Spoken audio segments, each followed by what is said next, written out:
Nanakaw ang mga taong hinahanap ang pagbabago. Halos ikamatay ang paghanap sa hinahanap na di naman nakatago. Maling akala pinaniwalaan at ang utak kinandado. Tunay palang maraming namamatay doon pagkat ang patunay tayo.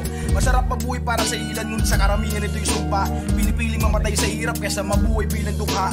Pagkat pinuhay tayo sa mundo na ang papel walang kwenta, lalong lalo na kapag walang mukha na naka-imprenta. Kakahit mula 20, magtatapos sa 70. Walang kahit anong naipundar kundi pambayad sa renta. Sa ating hiniram na buhay na tila walang kwenta, at parang kamatayan na lang ang pinakamabisa na reseta. Pagkat andito tayo sa mundo, di natin alam kung para sa nabuhay. Bagamat tayo humihinga pa ay may naghahanda na sa atin na hukay.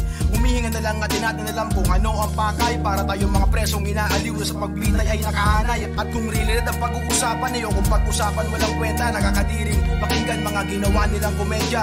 Tayo alipin ng mga pulaan, parang nasa teatro ni Imelda. O tayo ang mga karakter sa palanado nilang trahedya. Kaya iniisip na lang natin na magpakamatay. Ngunit sa pagpanaw di natin alam kung may garantisado nga bang paghilom. Resulta ng pagpilit na sarili ay gawing bangkay. Pagkat ang pumilit na sumigaw ay pilit din pinapatikom ng mga iganteng diligante na nanggaling pa sa malayo. At sa salita nilang huwad tayo naman ay nararahuyo.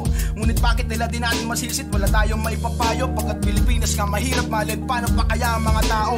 At tayo hanggang dyan na lang, di na pwede pang umusad. Kaalaman nakadepende sa kung anong gusto na ituro. Nakahanda na ang pagbigas sa binubusog mo na utak.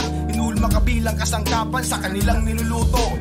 At ang ating pag-unlad, kanilang hinarangan. Para saan pa ang mga Diyos kung kayo naman ang makapangyarihan? At eto ang mga mensahe na sanhi ng mga bangungot. Kaya ngayon muling gumising ang mga di natutulog.